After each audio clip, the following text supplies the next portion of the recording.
11 o'clock. It's time for the third in our series of essays this week on excess. Its title, Sex Mad, tells the story, really, as Adam Phillips discusses how and why we think of sexual desire as excessive. But excessive compared to what, he asks. One of the more interesting mysteries about growing up is how we get from being, to put it crudely, creatures with an appetite for food to creatures with an appetite for sex. They are, we might say, two stages in the quest for love, or at least for some sort of satisfaction. And from a Darwinian point of view, they are the preconditions of our existence. The first project is survival, the second project is reproduction. And yet one of the striking things about human sexuality is just how apparently self-destructive it can be, and how much of it, to all intents and purposes, doesn't seem to be in the service of reproduction. Whereas other animal sexuality is entirely governed by a reproductive cycle, ours is not. And nothing seems to destabilise us more, nothing seems to make our lives more difficult from adolescence onwards than our sexual desire. It is a terrible thing to desire and not to possess, and it is a terrible thing to possess and not to desire, the poet W.B. Yeats wrote. Falling in love and falling in lust exposes irredeemably just how excessive we can be. The whole of Western literature is about what people do for love of something or someone. But what is most striking, and begins with puberty, is how sexuality makes fantasizers of us all. And whether the fantasies are pornographic or romantic, intensely exciting or mildly distracting, they are very often excessive in the satisfactions that they promise. I said in last night's talk that it is worth wondering why in our fantasy lives we tend to be so excessive, even if in so-called reality we are more measured, rather better behaved. A simple answer would be that in our fantasies, in what D.H. Lawrence called our sex in the head, we can have things exactly as we want them. That when our fantasies are excessively satisfying, there is no frustration in them. They reveal, in other words, as I suggested last night, a fear of frustration. And yet, of course, we quite literally can't bear hunger beyond a certain point. We may despair without sexual satisfaction, but we can survive. One of the differences between hunger and sexual appetite is that we all began with somebody appointed, as it were, to feed us. We do not, in any sense, begin with someone appointed to have sex with us. If we have been lucky and had good enough early care from our parents, if that is to say, they've been sufficiently reliable and available, we will discover in adolescence that the objects of sexual desire, the people and the experiences we want, are surprisingly elusive. Mostly, or perhaps hopefully, when we cried, we were fed. When we desire someone, when we long for someone sexually as adults, it is never that simple. The excesses of fantasy keep us hopeful in a very uncertain world. When it comes to sexuality, once again, excess is the sign of the fear of scarcity, a way of keeping our spirits up. But there are, of course, drawbacks to just how satisfying, just how pleasurable sexual and romantic fantasies can be. As Anna Freud once famously said, in our dreams we can have our eggs cooked exactly how we want them, but we can't eat them.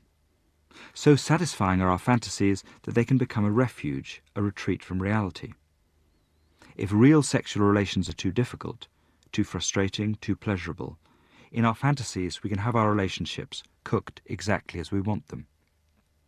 Our fantasies, in other words, may reveal that we are not excessively sexual, but excessively frightened of other people. That our fantasies at once formulate our desires, often in disguised form, and render them reassuringly impossible to realize. It's not that reality is disappointing, but that fantasies, in their very excess, are unrealistic.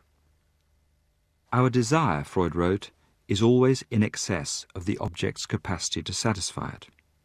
We always want more than we can have. But we are more inclined to blame the world for letting us down than to notice just how unrealistic our desires often are. But why would our desire be excessive? One reason might be that our disappointment keeps us going, that we keep ourselves desiring by hoping for a satisfaction that will never come, or that we must ensure will never come. Because we are frustrated, we keep on wanting. And this does make sense. Wanting more means never giving up. as though one of the temptations we are always warding off is giving up. The very excesses of our sexual desire, our insistent quest for love and satisfaction, keeps this hopelessness at bay. Or perhaps, as Freud among many others also suggests, we just are excessively, insistently, unavoidably sexually driven creatures. Our desire for love and sex is insatiable.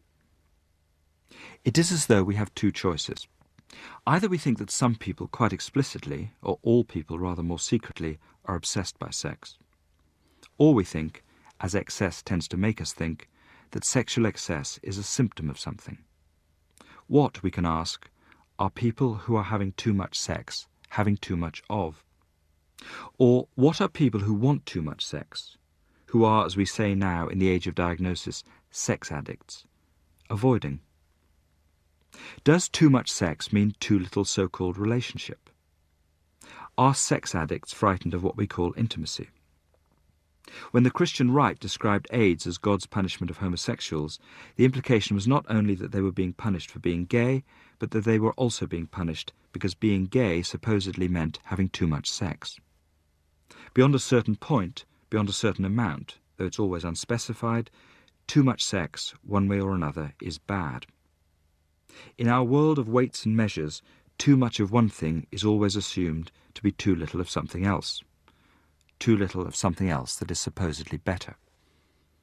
Too much sex, broadly speaking, means too little concern for other people. It means sex that harms people who haven't consented to being harmed. And yet too much sex can also mean more sex than I'm having and would like to have.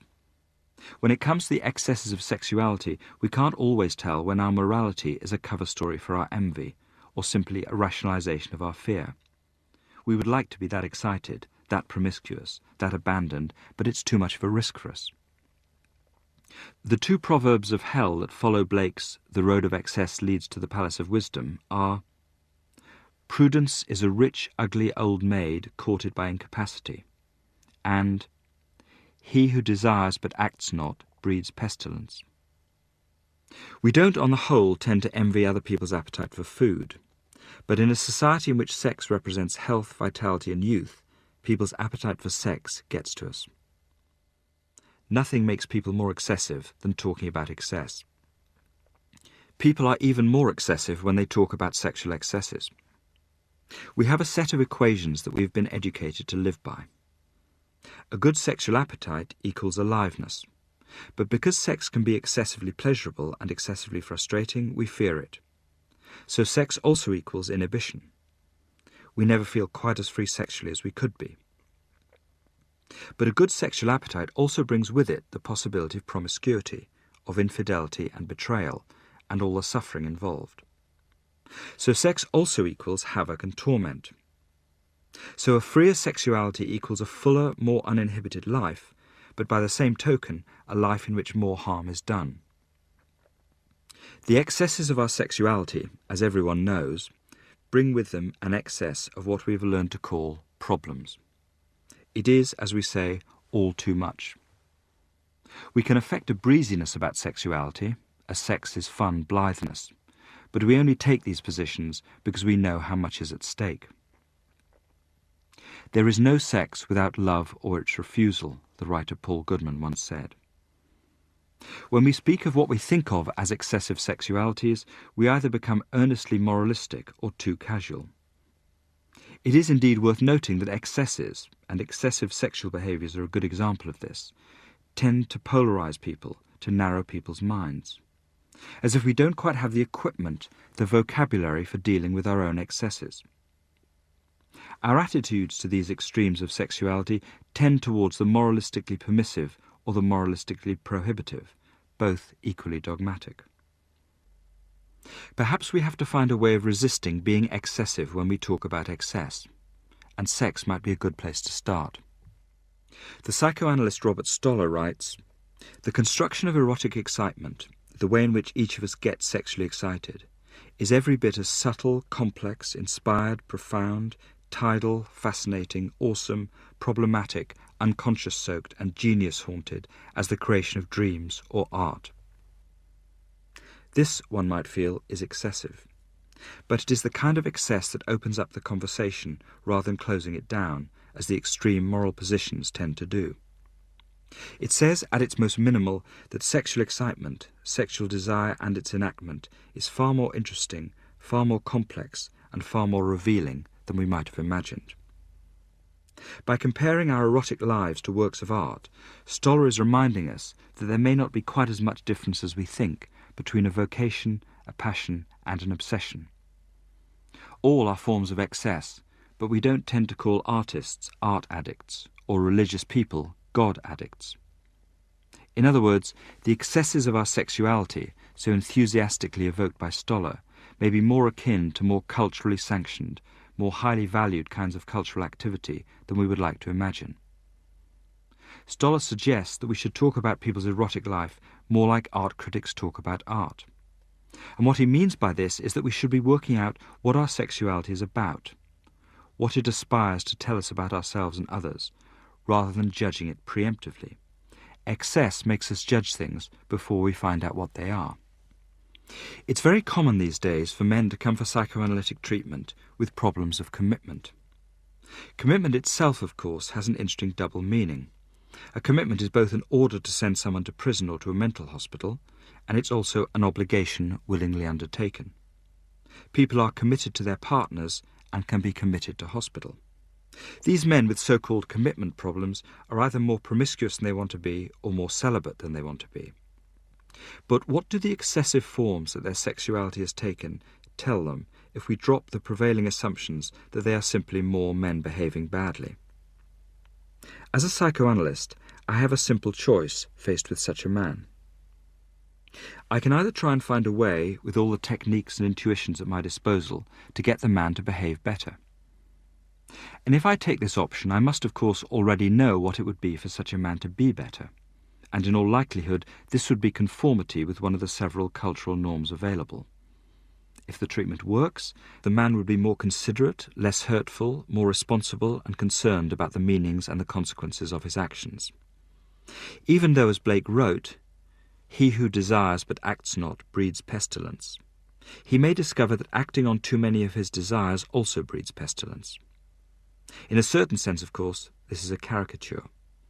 But in this case history, the cure for excessive promiscuity or excessive celibacy could be described as excessive conformity.